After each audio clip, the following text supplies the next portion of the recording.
마가복음 11장 1절에서 10절까지의 말씀을 저와 여러분들이 한 절씩 교독하여 읽도록 하겠습니다.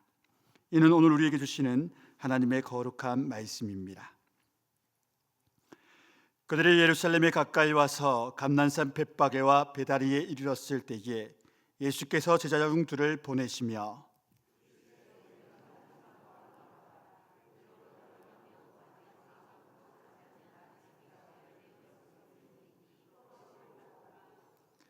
만일 누가 너희에게 왜 이렇게 하느냐 묻거든 주가 쓰시겠다 하라. 그리하면 즉시 이로 보내니라 하시니,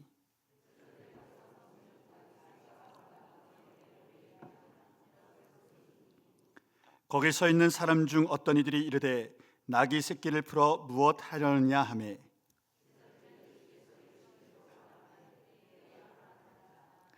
나귀 새끼를 예수께로 끌고 와서 자기들의 겉옷을 그 위에 얹어 놓음에 예수께서 타시니,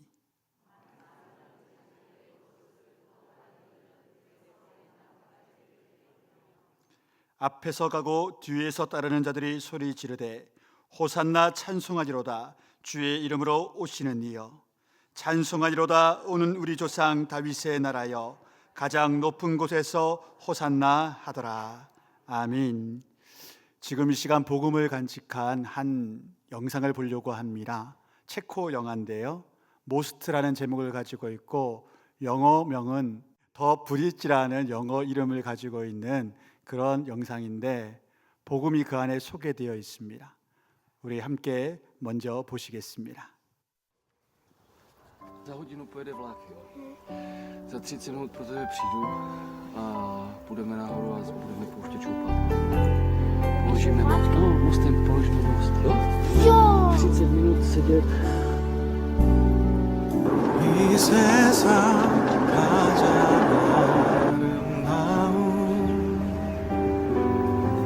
순종의 눈물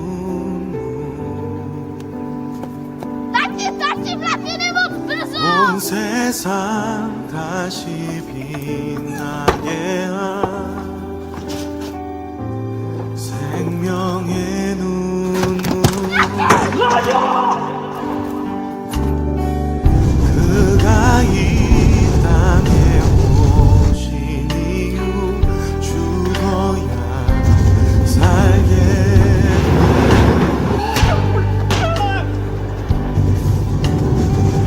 저야만 승리하는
영화를 그냥 직접 보면 저분이 늦지막하게 결혼해서 아내가 낳아준, 아내가 없어요. 사별했죠.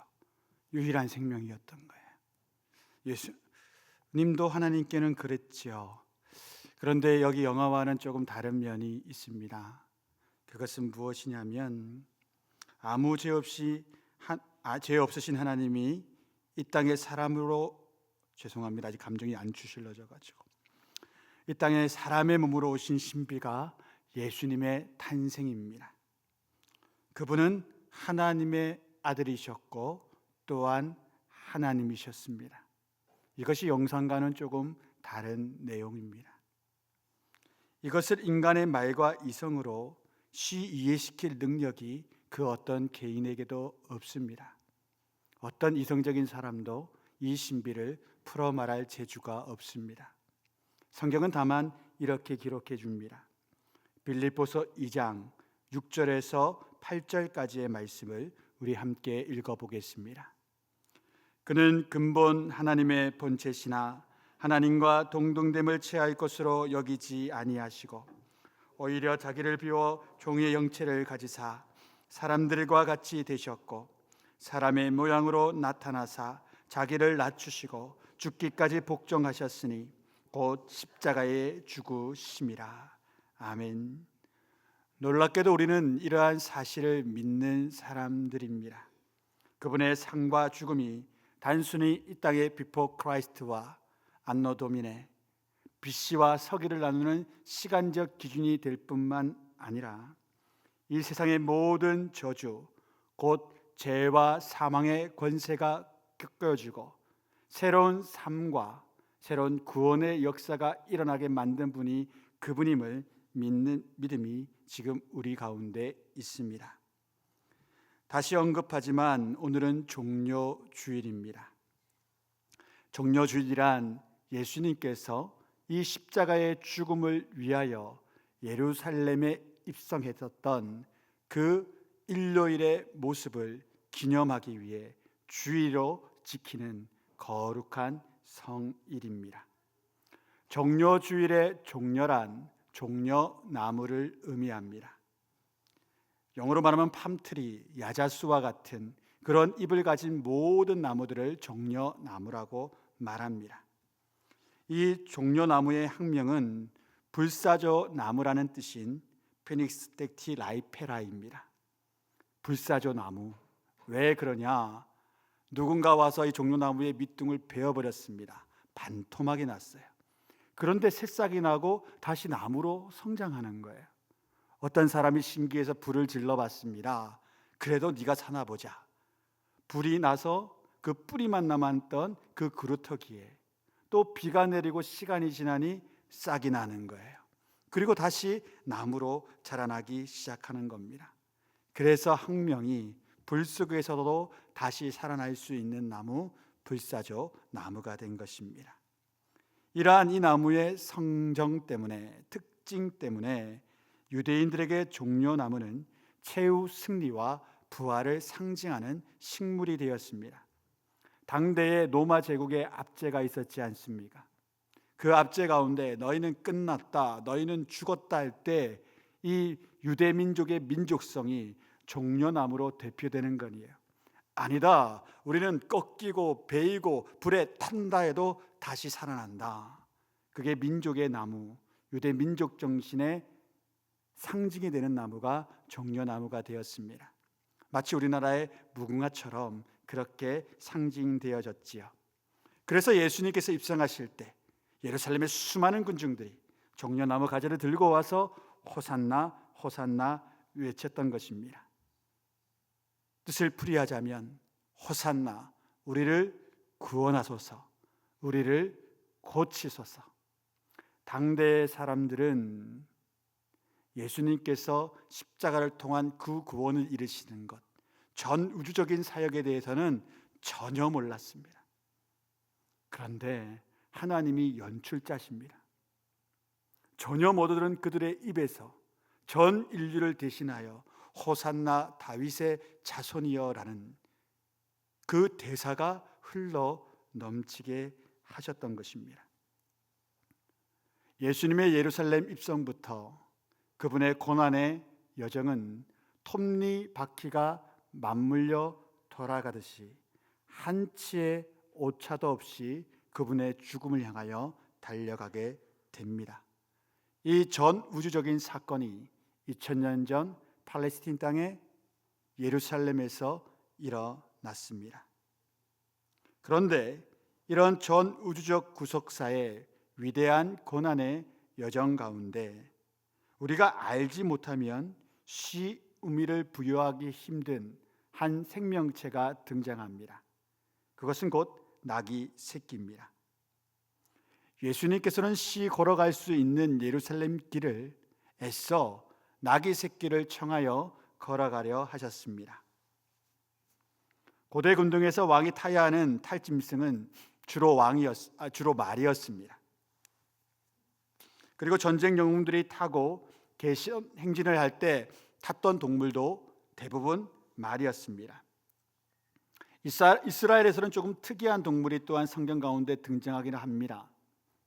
다윗이 대관식을 할 때 노새를 타는 거예요. 노새란 암말과 숫 당나귀가 서로 교배하여 난 새끼들을 뜻합니다.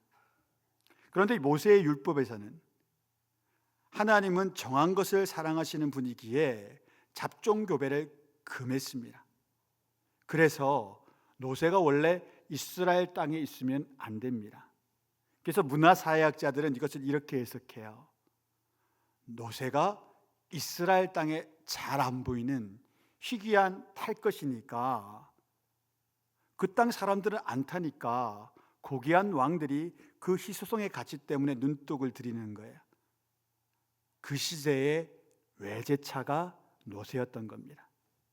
그래서 왕족을 뜻하는 탈것은 노새로 유대 사람들이 외국에서 수입해 왔습니다. 거기서 새끼를 낳아버리면 뭐가 돼요? 율법을 어긴 거예요. 그러니까 우리는 우리는 그런 잡종교배는 안 해. 대신에 그렇게 난 것들을 타지 말라는 율법은 없으니까 데리고 와서 타는 겁니다. 그렇다면 나귀는요, 왕들이 말을 타고 영웅들이 말을 타고 이스라엘의 왕들은 대관식 때 노새를 탄다면 나귀는 누가 타냐? 서민들이 탈 것입니다.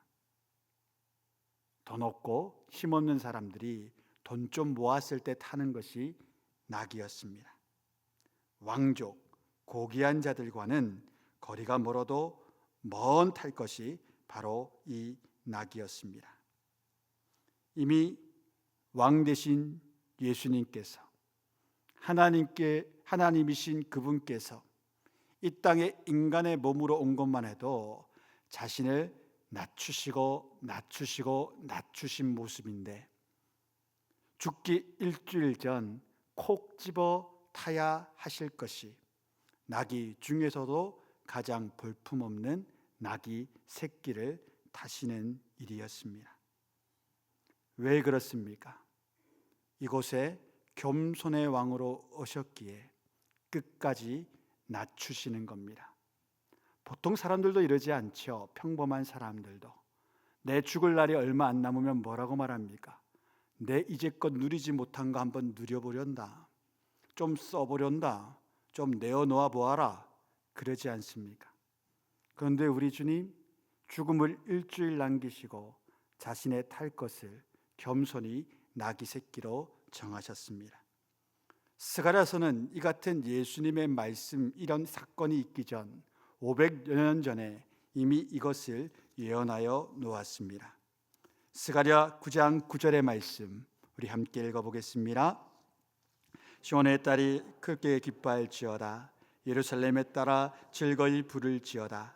보라, 내 왕이 내게 임하시나니 그는 공의로우시며 구원을 베푸시며 겸손하여서 나귀를 타시나니 나귀의 작은 것 곧 나귀 새끼니라. 예수님께서는 이 예언의 성취를 위하여서 겸손의 왕으로 오셨기에 오늘 마가복음 11장 2절에서 제자들에게 이렇게 청하시는 겁니다. 이르시되 너희는 맞은편 마을로 가라. 그리로 들어가면 곧 아직 아무도 타보지 않은 나귀 새끼가 매여 있는 것을 보리니 풀어 끌고 오라. 여기서 아무도 타지 않은 나귀가 뜻하는 바는 흠이 없는 순전성과 순결성을 의미하는데, 예수님의 그러한 신적 성품과 맞닿아 있는 성질의 것들입니다. 또한 성경은 겸손의 왕을 강조하기 위한 보조수단으로 이 나귀를 등장하고 있지만, 당대의 유대 사람들에게 있어서 나귀는 평화의 상징이었습니다. 요즘 시대, 우리 시대의 평화의 상징인 것은 비둘기 아닙니까? 그런데 유대 땅에서는 당나귀가 평화의 상징이었습니다. 왜 그러냐면, 말이라는 동물은 전쟁 때 크게 필요합니다. 전차를 끌고 단번에 가속력을 내어서 창을 들고 활을 들고 칼을 든 자들이 쉽게 상대를 제거하게 만드는 아주 스피디한 동물이 말이었습니다. 그런데 이 말은 커요. 크면 어떻게 해요? 많이 먹어요. 많이 먹는데 근력을 세게 하기 위해서는 좋은 풀, 비싼 곡물들을 먹여야 돼요. 비용이 많이 들어가죠. 그래서 말을 키운다는 것은 전쟁이 임박했다라는 의미가 유대 사람들에게 있었어요. 반면에 당나귀는 말보다 적게 먹어요. 그냥 들판 가서 아무거나 뜯어 먹어도 부담이 별로 안 돼요. 그렇게 먹어도 지구력이 세서 말보다 더 많은 무거운 짐도 지고 빨리 못 달린다 뿐이지 할 일 제대로 하기 때문에. 그래서 평화시에 당나귀가 집집마다 넘쳐납니다. 농사 지어야 되고 여러 일을 해야 되니까. 그래서 당나귀가 많은 세상은 평화로운 세상, 태평성대라고 유대 사람들이 생각했죠. 그러다 보니까 당나귀가 평화의 상징이 됐습니다. 예수님, 그래서 이 당나귀를 선택하시는 겁니다. 겸손의 왕이시자 평화의 왕으로 오시니가 그렇게 예루살렘 성에 종료 주일날 나귀 새끼를 타고 들어오십니다. 그리고 5일이 지난 성금요일 십자가에 못 박혀 오후 3시경에 운명하시고, 그날부터 3일 뒤인 다음 주일인 부활주일 새벽 미명에 부활하여 살아나시는 것입니다. 예수 그리스도의 제자들인 우리는 항상 거룩한 삶을 살아야 할 것입니다. 그런데 1년 중 그 거룩함 가운데서도 가장 거룩히 보내야 될 한 주간이 바로 오늘부터 시작된 종료주일에서 시작되어 부활주일로 마무리되는 고난주간입니다. 여러분, 이 주간에는 밤에 잠도 일찍 주무셔야 됩니다. 먹는 것도 과하게 드시면 안 됩니다. 제가 아무 생각 없이 몇 주 전에 저희 아내에게 이 월요일날 어디 놀러 갈까 아무 생각이 없었어요. 아내가 이렇게 말해요. 그날 고난주간이에요. 뜨끔했어요. 정말 놀랐어요. 사랑하는 성도 여러분, 조금 자중하시고 기도에 힘주시고 거룩함에 힘쓰시는 한 주간 되기를 주의 이름으로 축원드립니다. 예수님의 겸손의 절정은 물론 십자가이셨습니다. 그러나 그 앞서 6월절 성만찬 시에 예수님께서 행하신 또한 큰 상징적인 낮아지시는 사건이 있었습니다. 그 예표가 되는 사건, 요한복음 12장 4절과 5절의 말씀 우리 함께 읽어보겠습니다. 함께 읽습니다. 저녁 잡수시던 자리에서 일어나 겉옷을 벗고 수건을 가져다가 허리에 두르시고 이에 대야에 물을 떠서 제자들의 발을 씻으시고 그 두르신 수건으로 닦기를 시작하여, 그렇게 다 하신 다음 예수님께서 요한복음 12장 12절 15절에서 이렇게 말씀하셨습니다. 읽어보겠습니다. 그들의 발을 씻으신 후에 옷을 입으시고 다시 앉아 그들에게 이르시되 내가 너희에게 행한 것을 너희가 아느냐? 너희가 나를 선생이라 또는 주라 하니 너희 말이 옳도다. 내가 그러하다. 내가 주와 또는 선생이 되어 너희 발을 씻었으니 너희도 서로 발을 씻어 주는 것이 옳으니라. 내가 너희에게 행한 것 같이 너희도 행하게 하려 하여 본을 보였노라. 아멘. 여러분 최근에 누군가의 발을 씻어 주신 경험이 있으신지요? 아마 대부분 없으실 겁니다. 혼자 발을 씻지 못하는 중환 병자나 노년에 있는 아버님, 어머님 발은 씻겨드릴 수 있고 혼자 깨끗하게 못 씻는 아이들의 발은 씻을 수가 있죠. 그러나 동년배의 사람이나 배우자의 발을 씻기는 것도 조금 부담되는 일이지 않습니까? 왜 그렇습니까? 발을 씻김 받는 사람은 부끄럽고 발을 씻겨주는 사람도 썩 내키는 일이 아니기 때문입니다. 자유인인 우리도 이래요.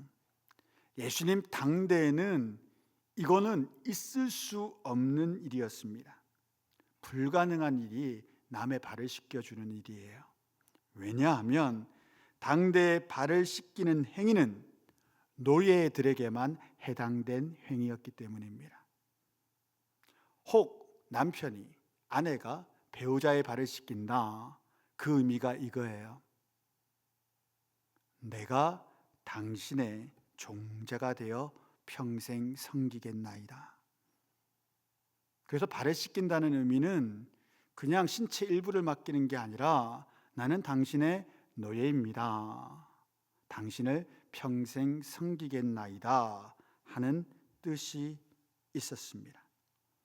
그렇기에 예수님의 세족식 사건은 실로 파격에 파격을 더한 사건입니다. 그분은 하나님이십니다. 하나님께서 겉옷을 벗으시고 물을 떠와 무릎 꿇고 제자들 12의 한 사람 한 사람의 발을 다 씻겨 주시는 겁니다. 하나님이신데 인간의 노예가 되어 그들에게 종이 되어 철저히 그들의 발을 씻기시는 섬김을 보여주셨습니다. 종의 형상을 입은 것만으로도 충격인데 종의 섬기는 순종의 모습으로 제자들을 섬기셨습니다. 저는 십자가 사건만 해도 마음이 먹먹한 사람인데 이 세족식 사건도 너무 충격으로 다가왔던 어린 시절을 경험한 적이 있습니다. 어찌 하나님이 이리 하신가? 왜 예수님께서는 이렇게 자신을 낮추셨겠습니까? 그 이유는 이 세상에 겸손의 왕으로 평화의 왕으로 오셨기 때문입니다.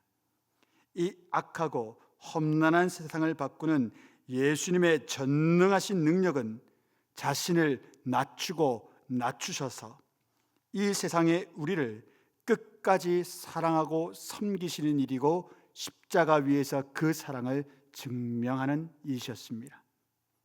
기독교에서 말하는 하나님의 전능하심은 세상이 말하는 신들의 전능함과는 정반대의 것입니다.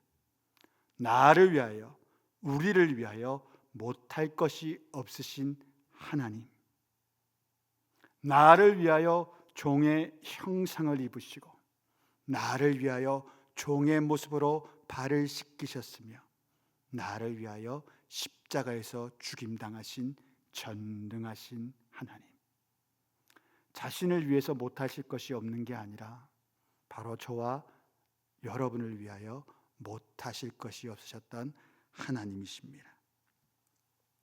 예수님은 당신의 제자들인 우리가 당신 닮기를 너무나도 원하셨습니다.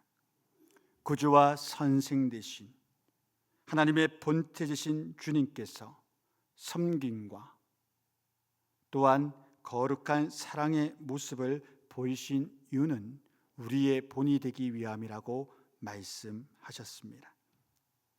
제가 신학교 다닐 때 만약에 하나님께서 개척교회에 사명을 주신다면 교회 이름은 하나님 반드시 이것입니다 라고 했던 교회 명이 있습니다.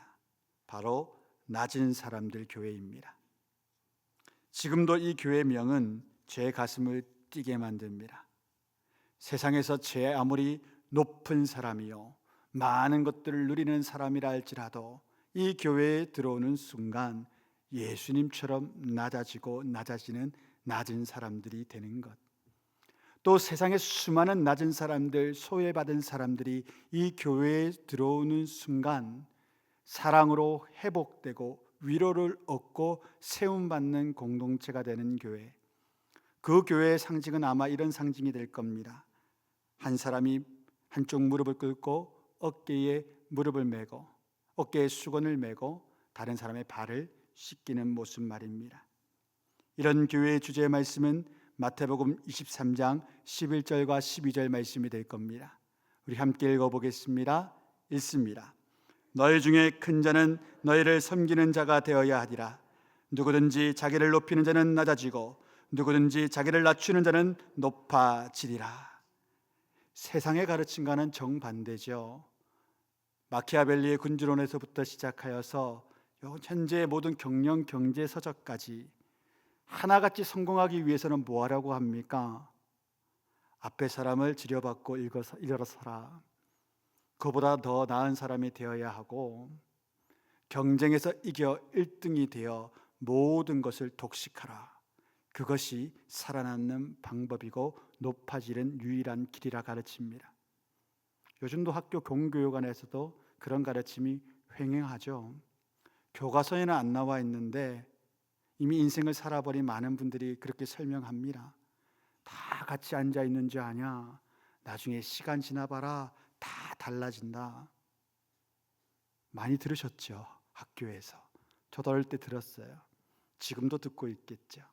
그런데 교회는 정반대의 것을 주의 이름으로 선포합니다. 높아지려 하십니까? 예수님처럼 낮아지고 낮아지고 낮아지십시오.